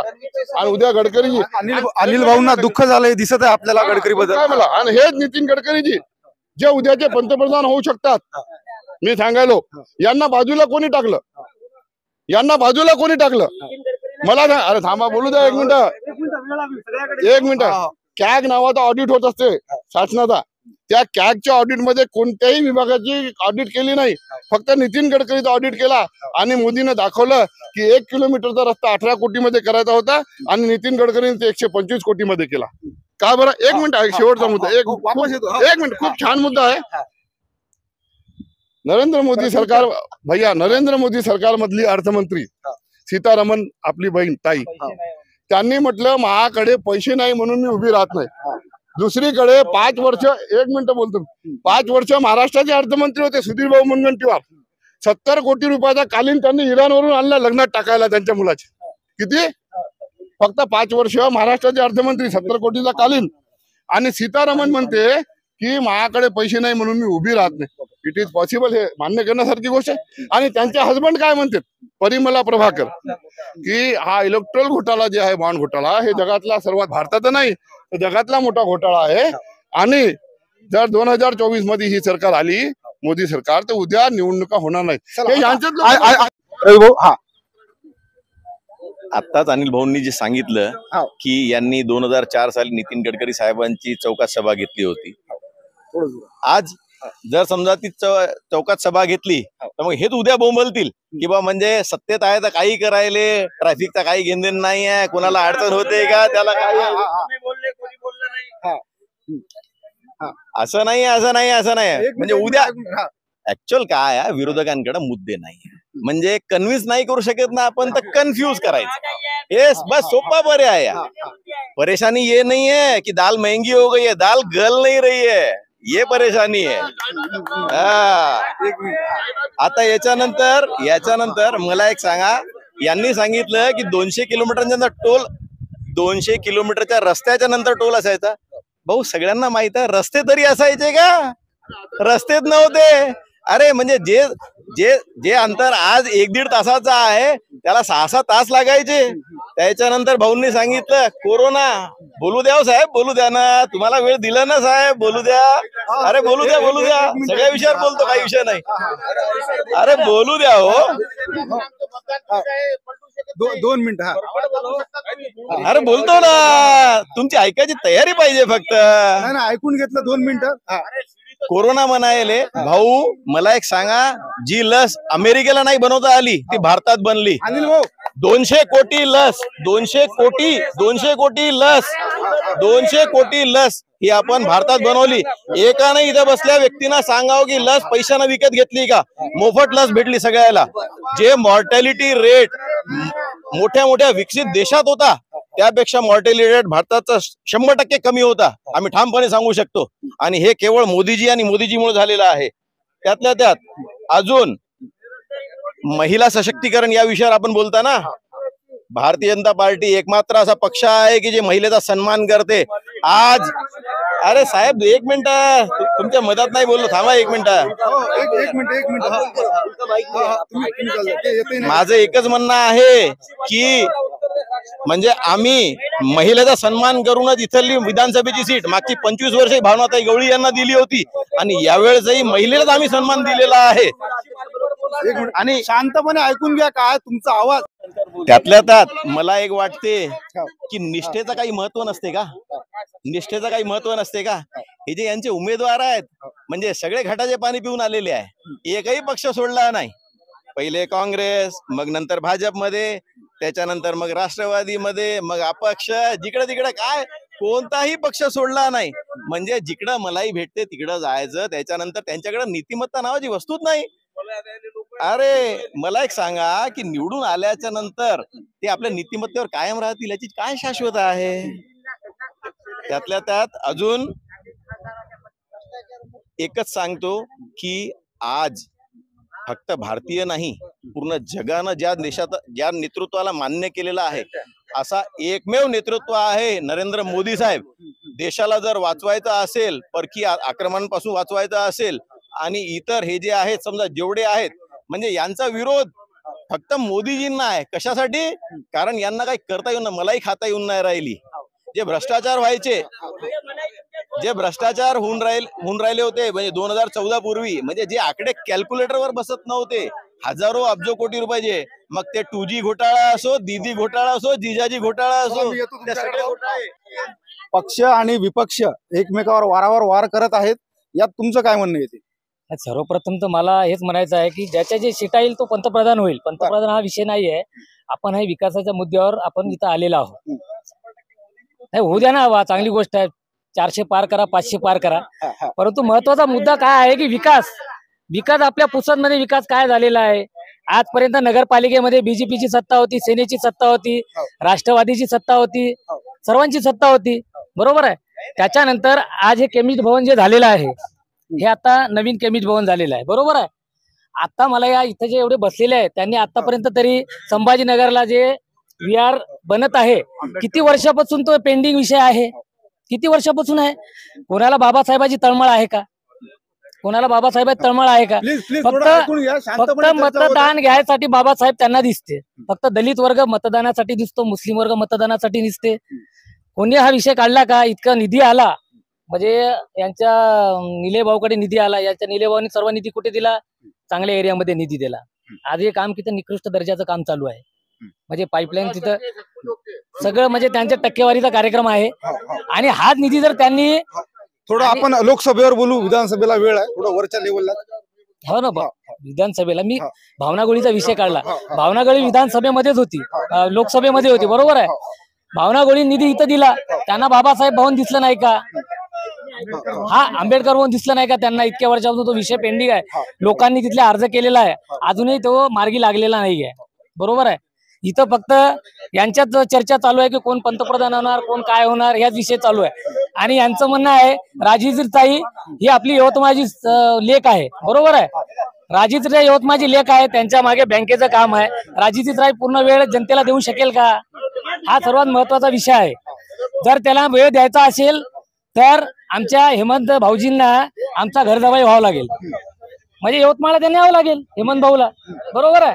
त्यांना घरजवाई करावं लागेल, तेव्हा आमची राजेश्रीताई यवतमाळला राहील आणि आमच्या पुसदचा आणि विधानसभेचा आपल्या लोकसभेचा विकास होईल, बरोबर आहे. आमचे संजय भाऊ देशमुख दिग्रजचे आहे, बरोबर आहे. यांना दिग्रजचे काही लोकांचे म्हणणं आहे की बा सर्व कारभार हा आमच्या ताई पाहतात, म्हणजे संजय भाऊची मिसेस पाहते, म्हणजे लोकांनी मतदान कोणाला करायचं. म्हणून माझं असं मत आहे की जनतेला की आम्ही वंचित बहुजन आघाडीने सन्मग जनता पार्टीचे जे उमेदवार आहे आमचे अनिल भाऊ राठोड यांना उच्च शिक्षित आहे आणि कोणती राजकीय भूमी नाही त्यांची. हे जे दोन्ही आलेले आहेत ते दोघांची राजकीय भूमी आहे आणि म्हणजे या पक्षातून त्या पक्षात गेलेले आहेत. माझं असं मत आहे या जनतेला की आपण सज्ञ आहात आणि तुम्हाला माहित आहे मतदान आपला हा अधिकार आहे आणि आपला अधिकार आपण चांगल्या तऱ्हेने बजावला पाहिजे. आताच आपले रविभाऊ ज्ञानचंदानी यांनी महिलांचा विषय सांगितला. देशाचा पंतप्रधान हा कसा पाहिजे, त्या पंतप्रधानाने महिलांसाठी आरक्षण शासनामध्ये कायद्यामध्ये आहे, परंतु मणिपुरमची जी घटना झाली, आपले पीएम मोदी त्या एका स्त्रीच्या अस्तित्वासाठी तिथं पोहोचले नाही. त्या स्त्रीसाठी आपला पीएम मोदी उभा राहिला नाही, ती पण एक स्त्रीच होती. त्या स्त्रीची जे विटंबना झाली ती सर्वसामान्य स्त्रियांना फार धक्कादायक होती. दुसरी गोष्ट म्हणजे महिलांचाच विषय काढलाय ना, आपल्या राष्ट्रपती आदिवासी समाजाचे आहे चुरमुरे, त्यावेळेस त्यांना राम मंदिराच्या मूर्तीच्या स्थापनेला ती एक आदिवासी महिला आहे म्हणून बोलवली नाही. जर पंतप्रधान देशाचा जर असा असेल, जर तो महिला आणि पुरुषामध्ये भेद करतो, महिलांच्या स्वहितासाठी उभा राहत नाही, महिलांची विटंबना झाल्या तर तिच्या अस्तित्वाला तिला कुठेतरी मान सन्मान देत नाही, तर असा पंतप्रधान तर आम्हाला नकोच. आणि एक प्रश्न तुम्ही सुद्धा आम्हाला आता विचारला होता की तुम्हाला राजश्रीताई पाहिजे आणि किंवा संजू भाऊ देशमुख पाहिजे. तर ज्यावेळेस कोरोना काळ आला होता त्यावेळेस आमचे उद्धवजी तर काम करतच होते, पण आमच्याजवळ जरी धनशक्ती नसली तरी आमच्यासोबत जनशक्ती आहे. आणि त्यावेळेस आमचा पंतप्रधान मोदी हा फक्त ताट वाजवत होता. आत्ताची स्थिती दाखवते तुम्हाला, आत्ताची. आम्हाला त्यांचा थेट आरोप आहे की पंतप्रधान मोदीजी हे महिला एक मिनिट ताईंचा आरोप आहे की पंतप्रधान नरेंद्र मोदी हे महिलांचा विचार नाही करत. काय बोलू शकता? आता जे आमचा जाहीरनामा मोदीजींनी प्रसिद्ध केला त्याच्यात युवक, अन्नदाता म्हणजे शेतकरी, नारी शक्ती यांच्यावरच हा अर्थसंकल्प यावर्षी जाहीर केलेला आहे. त्याच्यामुळं मोदीजी महिलांचा विचार करत नाही हे सगळ्यात अत्यंत चुकीचं आहे. आत्ताच मोदीजीने 33% आरक्षण जाहीर केलं महिलांना. महिला सक्षमीकरणाच्या अनेक योजना मोदीजींनी काढल्या. हे कशाचं म्हणजे प्रमाण आहे, कशाचं प्रमाण आहे? मग असं कसं म्हणू शकतं? केवळ विरोधाला माझं म्हणणं काय की ज्या काही चांगल्या गोष्टी आहेत उगाच विरोधाला विरोध असं करायला नाही पाहिजे. ज्या गोष्टी चांगल्या झालेल्या या देशात त्याला तुम्ही चांगलं म्हणाच, ठीक आहे. जे काही तुम्हाला पटत नसेल त्याला म्हणायलाच पाहिजे. एवढा मोठा विकास आता इथं मी पाहिलं, तुम्ही नागपूर ते पुसदचा जे चांगला रस्ता झाला जे गडकरी साहेबांनी केला त्याला सुद्धा तुम्ही आनंद घ्यायला आज फक्त 300 रुपयाचा टोल आहे पुसद ते नागपूर जाणं म्हणायला मी. फक्त 3 लिटर डिझेल तुमचं जास्त चाललं, पण तुमचा 4 तास वाचायले आणि तुम्हाला एवढा तुमचा डिझेल सुद्धा वाचायला. मग कुठला तुम्ही पण उगाच त्याला एक विरोध करायचा. एक खरं सांगायचं म्हणजे विरोधी पक्षाकडं म्हणजे महायुती विरुद्ध इंडिया असोसिएशन महायुतीचा नेता ठरलेला आहे. ही पहिली निवडणूक आहे की महायुतीचा नेता ठरलेला आहे आणि पंतप्रधान ठरलेला आहे. इंडिया असोसिएशन जो काय त्यांच्या सीटा तर येणारच नाहीत, पण त्यांना नेता कुठं आहे? त्यांनी जेव्हा इंडिया असोसिएशन स्थापन केलं त्याच वेळेस चांगले मोठे मोठे नेते म्हणजे स्वतः ममता बॅनर्जी जे मोदीजीला कट्टर विरोध करणार ती निघून गेली. त्याच्यानंतर आपल्या बिहारचे नितीश कुमारजी निघून गेले. तुमचे आपले केजरीवाल हे सुद्धा त्यात नाही. मग तुम्ही उगाच विरोधाला विरोध करू नका. स्वप्नील भाऊ, विरोधाला विरोध करू नका, तुमच्याकडे मुद्दे नाही असं त्यांचं म्हणणं आहे. यांनी आतापर्यंत मला एक जरी सांगितलं की यवतमाळ आणि वाशिम जिल्ह्यामध्ये यांचा जे आहे आता यांच्या 5 वर्षाच्या टर्मच्या ज्या ताई होत्या त्या ताईंनी काय विकास केला त्याचा तरी एक मुद्दा तरी कमीत कमी सांगायला पाहिजे. म्हणजे आम्ही विरोध का नाही करायचा, त्यांच्याजवळ विकासाचे मुद्देच नाही. तर आम्ही आरोप जर केले तर ते म्हणतात यांच्याकडे मुद्देच नाही. अरे रोजगार नाही आहे, MIDC नाही आहे, भ्रष्टाचार भरपूर झालेला आहे. त्याच्यानंतर तुम्ही नाही का प्रत्येक विकासाच्या याच्यामध्ये 30%, 40%, 50% तुम्ही कमिशन मागितलेलं आहे. याचे भरपूर रेकॉर्डिंग याच्यावरती आलेले आहेत. यांनी सुद्धा आरोप लावले होते. पाटणी साहेबांनी, स्वर्गवासी पाटणी साहेबांनी कोणता आरोप लावला होता भावनाताई गवळीवरती? यांनी हे सांगायला पाहिजे ना, भाजपचाच होता. दुसरं मी धर्मावरती येतो, बाकीचा काहीच विषय नाही. यांचा एकच नारा आहे, जो हिंदू हित की बात करेगा वही देश पे राज करेगा. 1992 दंगे घ्या, 1992 नंतर 2002 दंगे घ्या, त्याच्यानंतर पुसदमध्ये 2009 दंगे घ्या आणि त्याच्यानंतर छोटे मोठे दंगे घ्या. त्याच्यावरती हिंदू पुराणवरती इतक्या केसेस लावल्या होत्या. त्या केसेस 10 वर्षामध्ये यांनी किती काढल्या यांनी एकच सांगायचे, इथे माझे बंधू आहेत, बरेच केसेस अजून चालू आहे. केसेस आता म्हणते हिंदू इतके बात करेगा. हिंदूच्या पोरांवरती आतापर्यंत केसेस भरपूर लावल्या, तर त्यांना सुटका नाही. त्यांना विचारपूस करायला जायचं नाही, त्यांना हाकलून द्यायचं, डावलून द्यायचं. त्याच्याजवळ तो जर माणूस जर बाजूला उभा राहिला तर त्यांनी कल्टी मारायची. हे बीजेपी वाल्यांचे काम आहेत, हे खुल्या दबक्या आवाजामध्ये इथं भरपूर आहेत. अनिल भैया आहेत, अनिल काका आहेत, त्यांना सुद्धा सगळ्यात मोठी प्रचिती आली होती. तिसरी गोष्ट म्हटल्यावर यांनी आता टोल टाक्या याच्यावरती सांगितलं. टोल आधी नव्हता, रस्ते नव्हते. अरे का आधी का विमानाने जायचे का लोक? आधी विमानाने जायचे का? मला एवढंच सांगायचं त्यांनी की बाई यांनी जे अंगावरती केसेस आहे, हिंदू पोरांच्या अंगावरती केसेस आहेत, यांनी किती लोकांच्या केसेस परत केल्या. चला, कुठला मुद्दा बोलणार? सतीश भाऊ, ह्या आपल्या चर्चेमध्ये एक मिनिट आपल्या चर्चेमध्ये आपण सर्वात मोठी एक जे मुद्दा आहे त्याच्यावर तुम्ही सगळीकडे मी तुमच्याकडे परत येते. मी फक्त एक मुद्दा विचारतो. उद्या नितीन भाऊ गडकरी येणार आहेत, ते त्यांची गडकरी बद्दल अजय भाऊ नाही, नाराजी नाही आहे. मी खरं आहे ते सांगायला नको. नाराजी माझी कोणावरच नाही, मी कोणावर नाराज होत नाही. मी असा माणूस आहे. अरे हो म्हणतो ना, तो मुद्दा कुठं आहे?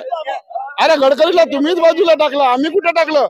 ओ अजय भाऊ जाऊ द्या. अजय भाऊ एक मिनिट मला मुद्द्याचं बोलू द्या, जाऊ द्या. ते माझा फक्त एक मुद्दा आहे आणखीन की गडकरी साहेब 2004ला गांधी चौकात आले होते आणि भाषण दिलं होतं त्यांनी की शासनाने सोयाबीनला 6,000 रुपये 2004ला सोयाबीनला 6,000 रुपये भाव द्या आणि कापसाला 12,000 रुपये भाव द्या.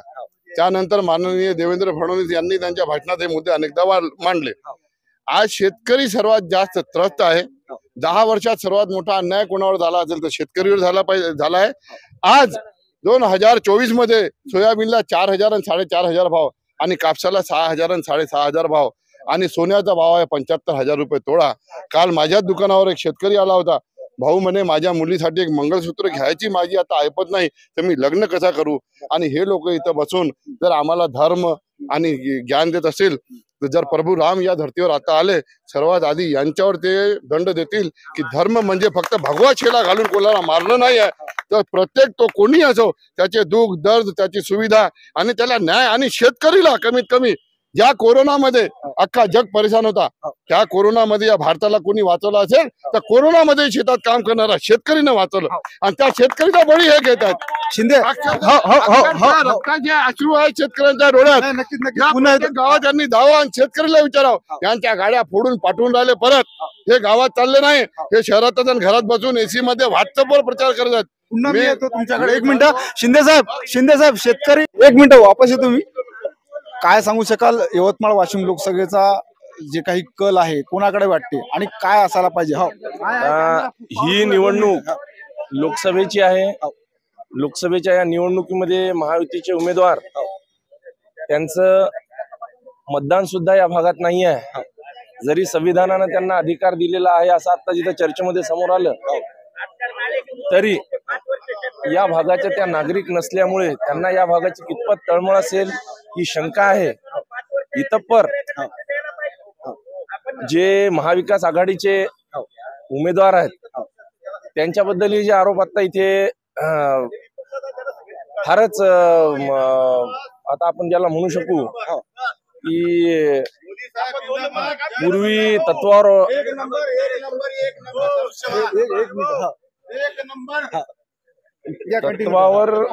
विसंबून असलेल्या पक्षाचे लोक, पक्षावरचे लोक आज संजय देशमुख साहेब यांच्यावर आरोप लावतात आहे.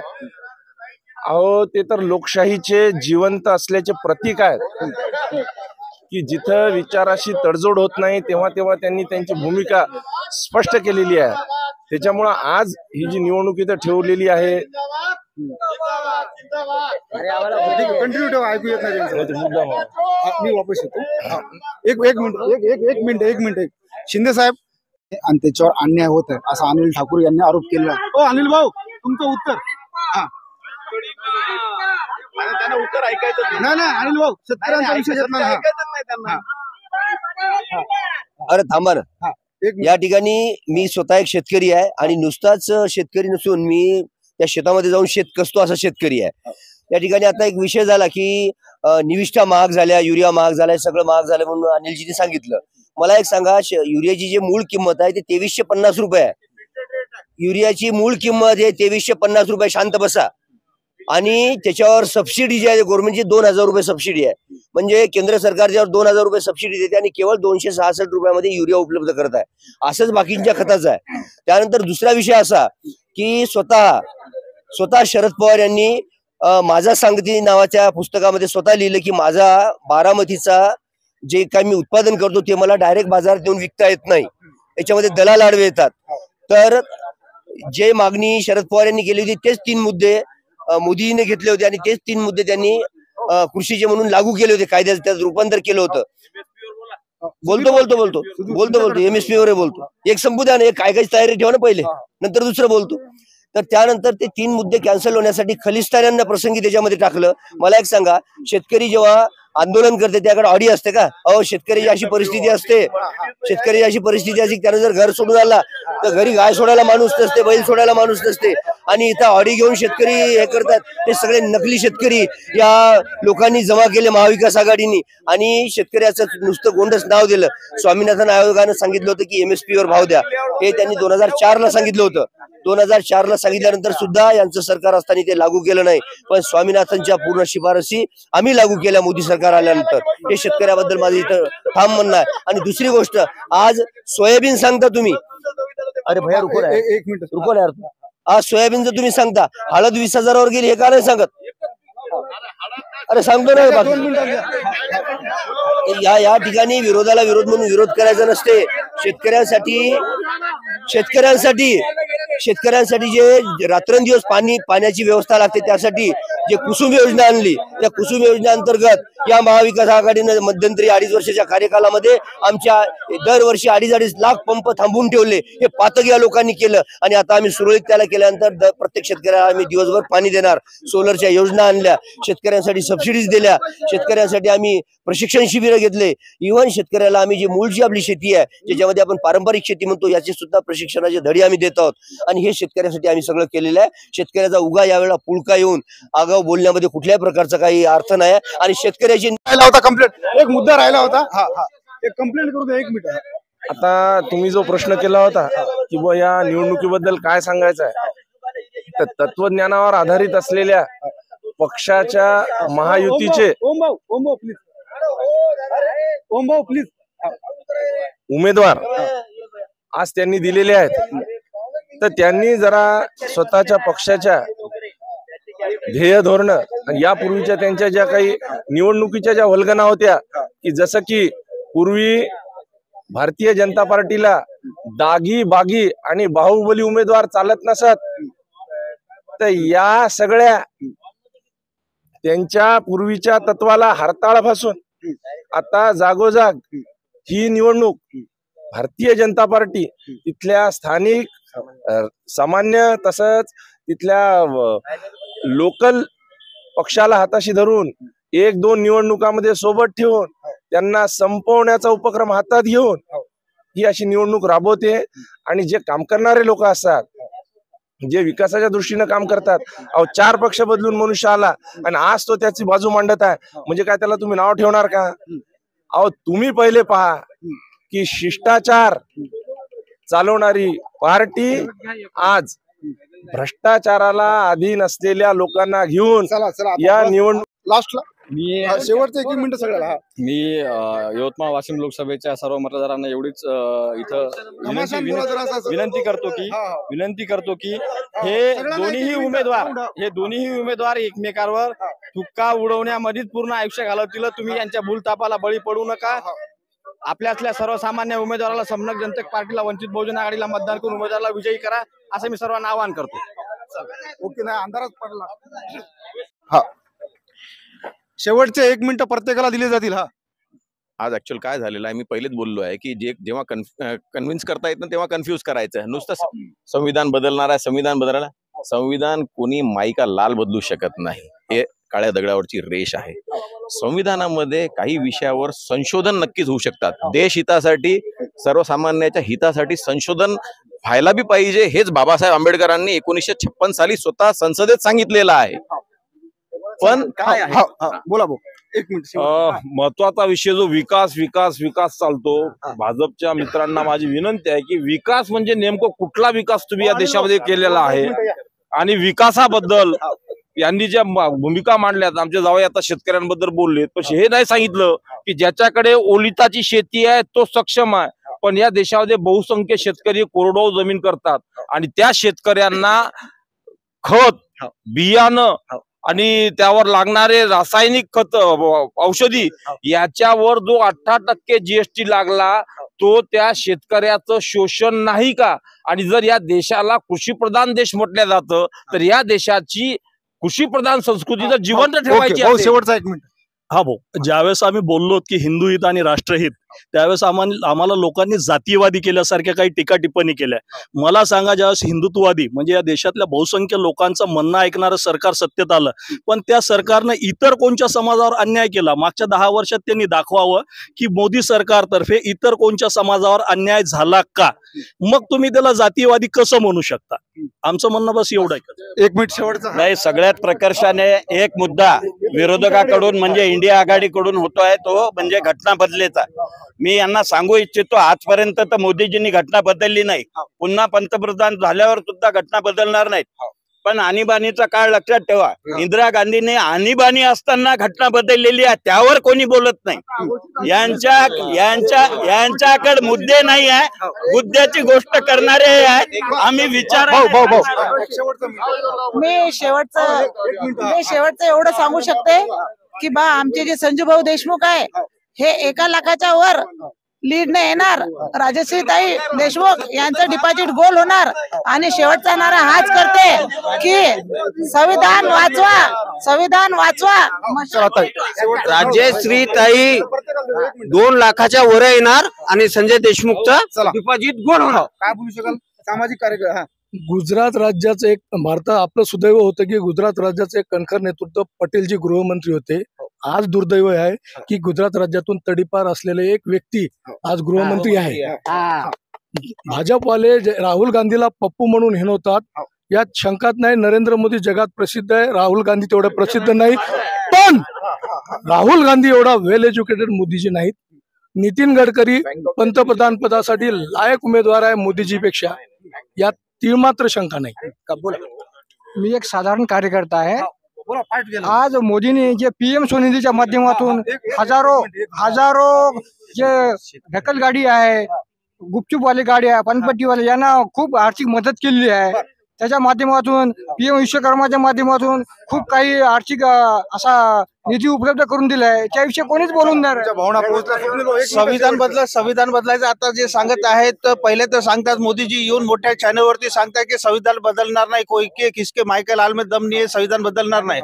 पण राजस्थान मधले कोराडीलाल मीना राजस्थान बीजेपीचे जे मंत्री आहे, आज सकाळचाच आहे की आम्हाला मत निवडून द्या, आम्ही संविधान बदलू म्हणून आजचं स्टेटमेंट आम्ही तुम्हाला दाखवू शकतो. हे काऊन नाही म्हणजे एका बाजूने सांगायचं तू मारल्यासारखं कर आणि एका बाजूने म्हणायचं की मी रडल्यासारखं करतो, म्हणजे दोन्ही टाईप मधून तुम्हाला संविधान बदलल्या जाणार म्हणजे जाणार.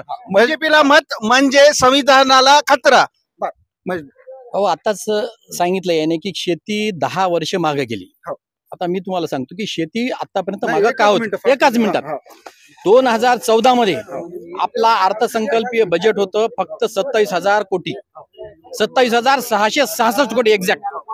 आणि आज 2023चं बजेट 1,25,000 कोटी रुपये. याच्यावरून तुम्हाला लक्षात येते की मोदीजी शेती विकास आणि शेतकऱ्याबद्दल किती गंभीर आहे. मला एवढंच सांगायचं. चला ओके. या ठिकाणी मला दोनच मुद्दे महत्वाचे बोलायचे आहेत. नंबर 1 चा की ज्या माणसांनी या भारताची घटना लिहिली ते आदरणीय डॉक्टर बाबासाहेब आंबेडकर यांचे 5ही तीर्थक्षेत्र जे जन्म झाला, जिथं त्यांनी त्यांचं लिखाण केलं, जिथे त्यांचा मृत्यू झाला, असे जे 5 तीर्थ आहेत याला डेव्हलपमेंट करण्याचं काम कधी काँग्रेसला सुचलं नाही. परंतु जे 5ही क्षेत्र आम्ही सरकारने विकत घेतले आणि त्यांना राष्ट्रीय स्मारक म्हणून घोषित केलं.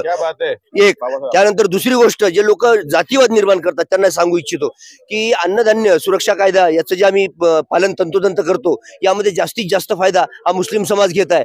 आणि तलाक हा 3 तलाक काय आम्ही आमच्या महिलांसाठी केला नाही, ते त्यांच्या महिलांवर होणाऱ्या जाचक आणण्यासाठी आम्ही ते कायदे केले. त्यामुळे आम्ही कोणालाही असा विरोध करत नाही. या ठिकाणी महत्वाचा एकच मुद्दा शेवटचा आहे की मोदी कशासाठी, तर या भारतामध्ये प्रत्येकासाठी समान नागरी कायदा असण्यासाठी मोदी.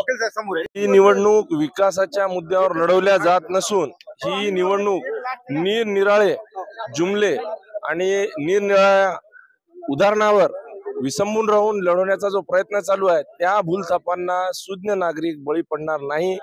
ही पुसदची जनता, पुसद तालुक्यातील जनता महाविकास आघाडीचे संजय भाऊ देशमुख यांच्या पाठीशी आहे. हे त्यांच्या मतदानातून आणि ईव्हीएमच्या नंतरच्या मोजणीनंतर लक्षात येईल. एवढं बोलून मी माझी यशाची खात्री व्यक्त करतो. एक मिनिट थांबा. शेवटचा एक मुद्दा, चला विषय संपला. बोला ना, तुमच्या बिंदास बोला, काय गमशान एकदम. फक्त मी एवढं सांगणार आहे, सुज्ञ मतदारांना सर्वांना विनंती करणार आहे की 70 वर्ष काँग्रेसचं राज्य होतं, त्यांनी काय बरं केलं काय वाईट केलं तेही आपल्या डोळ्यासमोर आहे.